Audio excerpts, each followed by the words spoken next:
Hey guys, welcome back again to my page. So guys, here is my lip balm moisturizer I make at home by myself. You can do this as well. Here's my pink lip balm.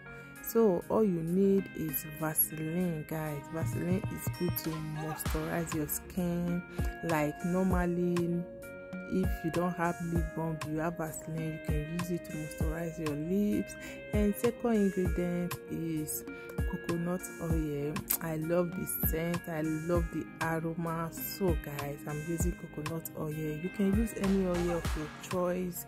So guys, all you need next is food coloring, like red food coloring. That's what you need. So you are going to be mixing this together very well. Mix it very well until they combine together, and voila, here is your lip balm.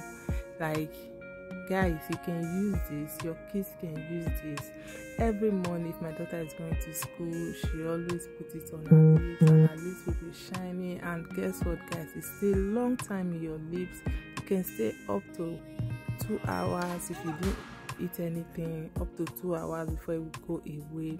Like it's so good. Like when you put this on your lips, you will see your lip will moisturize and be pinking. It's so good. Try this out by yourself. Like if you do this, you can do this and give to your friends. It's so good. So guys, here is it. Here you need a container to store it, a little bit container. Like you see mine is so good. You can get this container in action. Like guys, you see my lips, it's so dark. Right now I'm going to be applying it. As you can see, my lips is now pink and moisturized. Thank you for watching. See you on my next video. Bye.